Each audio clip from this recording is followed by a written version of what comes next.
আজ একাদশ শ্রেণীর হিসাব বিজ্ঞান প্রথম পত্রের বরিশাল বোর্ডের গ নম্বর প্রশ্ন যেটা আছে সেটা আমরা সমাধান করব। তো আমরা গ নম্বর প্রশ্নটা দেখি। গ নম্বর প্রশ্ন দেওয়া আছে চলমান জের চোখে নগদান হিসাব ও মূলধন হিসাব প্রস্তুত করো। তো নগদান হিসাব আর মূলধন হিসাব প্রস্তুত করা মানে বোঝাচ্ছে খতিয়ান তৈরি করা। তো খতিয়ান তৈরি সাধারণত দুইটা পদ্ধতি আছে, একটা হচ্ছে চলমান জের চোখে খতিয়ান তৈরি করা যায়, আর একটা হচ্ছে টি চোখে তৈরি করা যায়। তো আমাদের এই প্রশ্নে চলমান জের চোখে তৈরি করার কথা বলছে, তাইলে আমরা চলমান জের চোখে কিভাবে খতিয়ানটা প্রস্তুত করতে হবে, দুইটা খতিয়ান তৈরি করতে হবে, একটা হচ্ছে নগদান হিসাবের জন্য আরেকটা হচ্ছে মূলধন হিসাবের জন্য। তাহলে আমরা প্রথমে কিভাবে করছি সেটা আমরা এখানে লিখে নিলাম। জনাব রহিম মিয়ার খতিয়ান, যেহেতু প্রতিষ্ঠানের নাম হচ্ছে জনাব রহিম মিয়া, আর কোন পদ্ধতিতে আমরা করতেছি এটা চলমান জের চোখে, তাই এখানে লিখে নিলাম চলমান জের চোখে। আর যেহেতু আমরা প্রথমে নগদান হিসাবটা করবো তাই এখানে লিখলাম নগদান হিসাব। তো চলমান জের চোখে যদি খতিয়ান তৈরি করতে হয় প্রথমে তারিখের জন্য একটা কলাম দিতে হবে, তারপরে বিবরণের জন্য একটা দিতে হবে, তারপর জাবেদা পৃষ্ঠার জন্য একটা দিতে হবে, তারপর ডেবিট টাকার জন্য একটা দিতে হবে, ক্রেডিট টাকার জন্য একটা দিতে হবে, তারপর উদ্ধৃতের জন্য একটা কলাম দিতে হবে। তারপর উদ্ধৃতকে আবার দুই ভাগে ভাগ করতে হবে, একটা ডেবিটের জন্য আবার একটা ক্রেডিটের জন্য। ঠিক আছে, আর প্রথম রোটা একটু বড় করে দিতে হবে যাতে লেখাগুলা ঠিকভাবে লেখা যায়। তাহলে আমরা শুরু করি নগদান হিসাব। নগদান হিসাব বলতে এই প্রশ্নে যতগুলা এন্ট্রি নগদ আছে সেইগুলার সাধারণত খতিয়ান হবে। তাহলে আমরা প্রথমে শুরু করে দেখি প্রথমে কি দেওয়া আছে এখানে। 1 জানুয়ারি মানে 1 তারিখ এখানে দেওয়া আছে নগদ 1 লক্ষ টাকা, যেহেতু এখানে নগদ দেওয়া আছে তাহলে এটা আসবে। কিন্তু আমরা নগদটা ঠিক আনবো, কিন্তু বিবরণে শুধু আমরা এই নগদের বিপরীতে যে দাখিলা আছে সেটা আমরা লিখবো, আর টাকাটা আমরা ঠিক নগদের কলামে লিখবো। নগদ মানে যেই দিকে আছে সেই দিকে আমরা টাকাটা লিখবো। তাহলে নগদ এখানে দেওয়া আছে 1 জানুয়ারি নগদ 1 লক্ষ টাকা, শুধু নগদটা আসবে। তাহলে এটা আমরা জাবেদা দেখবো, যেহেতু 1 তারিখ তো এটার জাবেদা হচ্ছে নগদান হিসাব ডেবিট আর মূলধন হিসাব ক্রেডিট।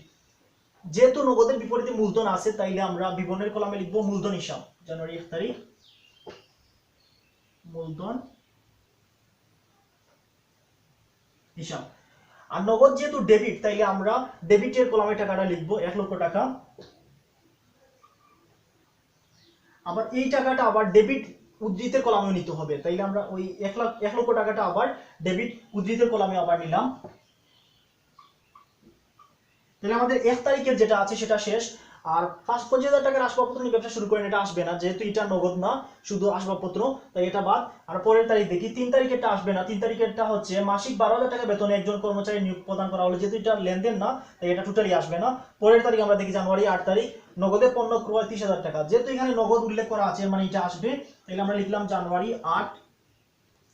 যেহেতু নগদে পণ্য করা হয়েছে 30,000 টাকা তাহলে এটার জাবেদাটা হবে এইভাবে ক্রয় হিসাব ডেবিট নগদান হিসাব ক্রেডিট। যেহেতু এখানে দুইটা পক্ষ আছে, একটা হচ্ছে ক্রয় আর একটা হচ্ছে নগদান, তাইলে আমরা নগদের বিপরীতে যেটা আছে সেটা আনবো। নগদের বিপরীতে আছে ক্রয়, তাইলে আমরা বিবরণের কলামে লিখলাম ক্রয় হিসাব।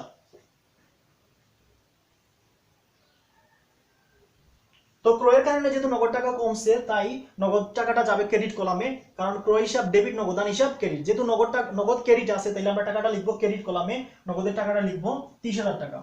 তাহলে আমরা ক্রেডিট কলামে টাকা লিখলাম 30,000 টাকা। এখন আমাদের প্রথম যে ব্যালেন্স সেটা ছিল ডেবিট, আর 8 তারিখের যে আমরা এন্ট্রি পাইছি সেটা হচ্ছে ক্রেডিট। যেহেতু একটা ডেবিট এবং একটা ক্রেডিট, যদি দুই ধরনের থাকে তাহলে বিয়োগ করতে হবে, ব্যালেন্সটা বিয়োগ হয়ে তারপর আসবে। যেমন 1 লক্ষ থেকে 30,000 মাইনাস করতে হবে। তো 1 লক্ষ থেকে যদি আমরা 30,000 মাইনাস করি তাহলে এখানে হবে 70,000, তাহলে ডেবিট ব্যালেন্স হলো 70,000।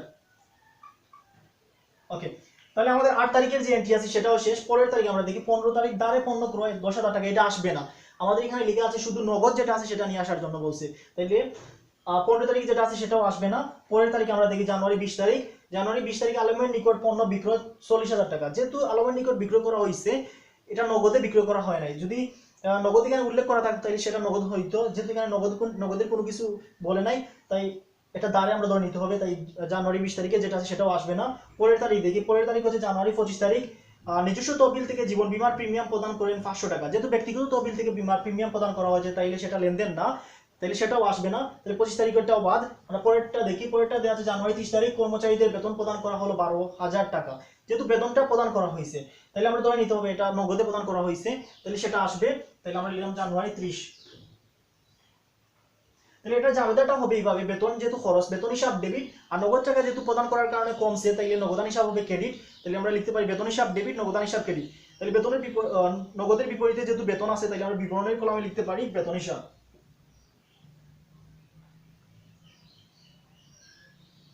বেতন হিসাব ডেবিট আর নগদান হিসাব ক্রেডিট, যেহেতু নগদান হিসাব ক্রেডিট তাইলে আমরা এই টাকাটা ক্রেডিট কলামে লিখবো।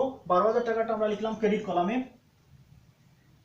তারপর এটাকে ব্যালেন্সে নিতে হবে। তো প্রথম যে ব্যালেন্স ছিল সেটা হচ্ছে ডেবিট ব্যালেন্স, যেহেতু 70,000 টাকা সেটা হচ্ছে ডেবিট, আর এখন যে আমরা টাকাটা পাইছি সেটা হচ্ছে ক্রেডিট।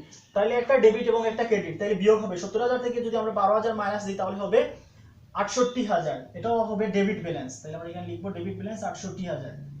আর যেহেতু আমাদের নাই তাই এটা এখানে শেষ, তাহলে আমরা এটা বন্ধ করে দিতে পারি। তাহলে নগদান হিসাবের ব্যালেন্সটা বের হয়েছে ডেবিট ব্যালেন্স 68,000, এটাই হচ্ছে নগদান হিসাবের আনসার। তাহলে আমরা পরেরটা করব। তাহলে আমরা পরেরটার জন্য আবার আমরা চকটা তৈরি করি।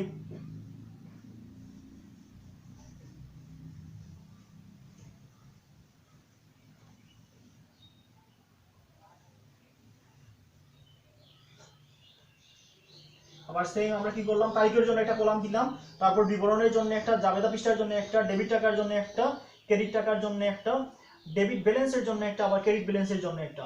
তো নগদের খতিয়ান করা আমাদের শেষ, আমরা মূলধন হিসাবের জন্য খতিয়ানটা তৈরি করব। তাহলে আমরা উপরে লিখবো মূলধন হিসাব।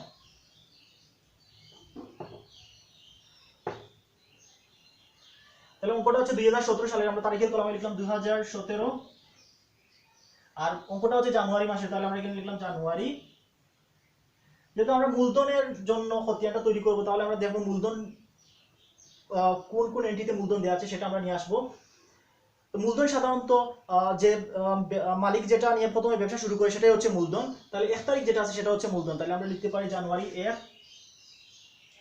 জানুয়ারি এখানে মূলধন আছে নগদ নগদ টাকা নিয়ে ব্যবসা শুরু করছে 1 লক্ষ টাকা, আবার আসবাবপত্র আনছে 50,000 টাকা, এই দুইটা হচ্ছে মূলধন। তাহলে এটা যাবে হবে নগদান হিসাব ডেবিট, আসবাবপত্র হিসাব ডেবিট, মূলধন হিসাব ক্রেডিট। তাহলে মূলধনের বিপরীতে আছে নগদ আর আসবাবপত্র। তাহলে আমরা যেহেতু খতিয়ানের সময় বিপরীত দাখিলাগুলো আসবে, আমরা যেহেতু মূলধন হিসাবে খতিয়ানটা করছি, তাহলে মূলধনের হিসাবের বিপরীতে আছে এখানে নগদ হিসাব আর আসবাবপত্র হিসাব। তাহলে আমরা বিবরণের কলামে লিখতে পারি নগদান হিসাব, আসবাবপত্র হিসাব।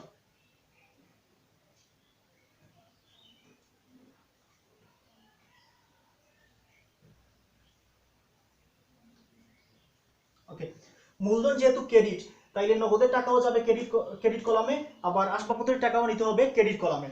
তাহলে নগদের টাকা এখানে দেওয়া আছে 1 লক্ষ টাকা, তাহলে আমরা নগদের টাকা ক্রেডিট কলামে লিখবো 1 লক্ষ টাকা। আবার আসবাবপত্রের টাকা দেওয়া আছে 50,000 টাকা, তাহলে আমরা ক্রেডিট কলামে লিখবো 50,000 টাকা। যেহেতু মূলধনটা ক্রেডিট, তাই টাকাটা আমরা ক্রেডিট দিকে নিলাম, আর মূলধনের বিপরীতে এই দুইটা আছে, তাই আমরা বিবরণের কলামে এই দুইটা লিখলাম। ওকে, ওখানে আমরা ব্যালেন্সের কলামে লিখবো যেহেতু 1 লক্ষ টাকাটা ডেবিট, তাহলে আমরা এটা ডেবিট ব্যালেন্সে লিখবো 1 লক্ষ টাকা। না, 1 লক্ষ টাকা যেহেতু ক্রেডিট, তাহলে 1 লক্ষ টাকাটা যাবে ক্রেডিট ব্যালেন্সে, তাহলে আমরা ক্রেডিট ব্যালেন্সে লিখলাম 1 লক্ষ টাকা। আবার পরের আসবাবপত্রের টাকাও যেহেতু ক্রেডিটে আছে, আবার ব্যালেন্সটাও ক্রেডিটে, মানে দুইটাই যেহেতু ক্রেডিট, এর মানে উভয়টা যোগ হবে। যদি একটা ডেবিট একটা ক্রেডিট থাকতো তাহলে আমরা বিয়োগ করতাম। যেহেতু ব্যালেন্সও ক্রেডিট আবার টাকাও দেওয়া আছে ক্রেডিটের, মানে ব্যালেন্সের সাথে এই টাকাটা যোগ হবে। তাহলে 1 লক্ষের সাথে যদি আমরা 50,000 যোগ দিই তাহলে এখানে হবে 1,50,000।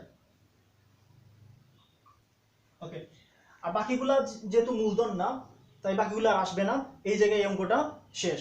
তাইলে মূলধন হিসাবে ব্যালেন্স বার হয়েছে ক্রেডিট ব্যালেন্স 1,50,000 টাকা, এটাই হচ্ছে আনসার। ওকে, আজকে এতটুকু পর্যন্ত। নেক্সটে আমরা